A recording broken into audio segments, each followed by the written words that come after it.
Let's do these two examples first. We're writing them in standard form. The first one is 2y plus 2 is equal to 5x squared plus 7x. The idea is to set it up so you have x squared, x, and then a constant. And so let's get to work on the first example. We're trying to make y the subject of the formula, essentially. So we subtract 2 from both sides. That will get rid of the 2 on the right side. So we get 2y is equal to 5x squared plus 7x minus 2.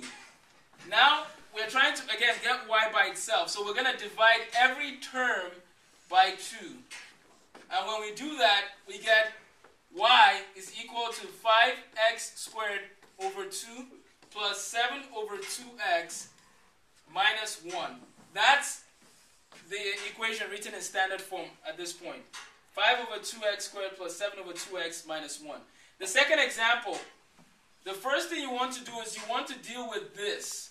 You want to go x plus 4 times x plus 4 before you multiply the negative 3 to it. So f of x is equal to minus 3 into x plus 4 times x plus 4 plus 5.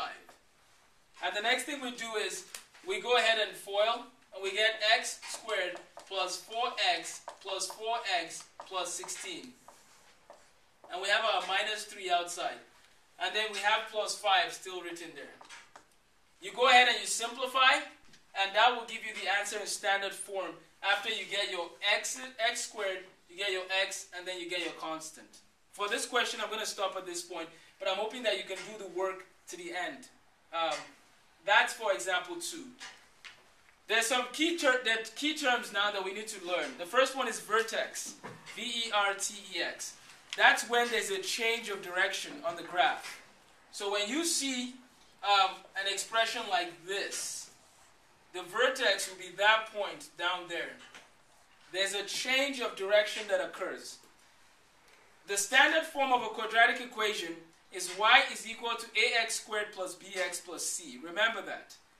The third thing I want you to know is the parent function. The parent function is essentially y is equal to x squared. So we're going to come over here and look at this.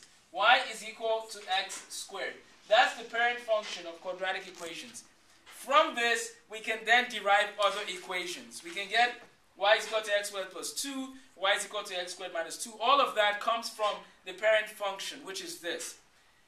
This is written in standard form. However, since it's y is equal to x squared, that means it's basically y is equal to x squared plus 0x plus 0. In a sense, that's what it is. And so the vertex for the parent function is actually 0, 0. That's the point where there's a change of direction. The parabola is what the graph of a quadratic function looks like. And it's basically described in your book. The zeros of a parabola, the zeros of a quadratic expression, are the points where it passes through. So for example, right there and right there. Those will be called the zeros of this quadratic, this graph right here. And that's the vertex. So remember, vertex, and then we have the zeros of these polynomials. And at this point, I'm hoping that it's beginning to make sense. You have the vertex, and you have the zeros of the quadratic equation, and you should be able to write them in standard form. That's all for this. That's all we have to do to this point on this chapter.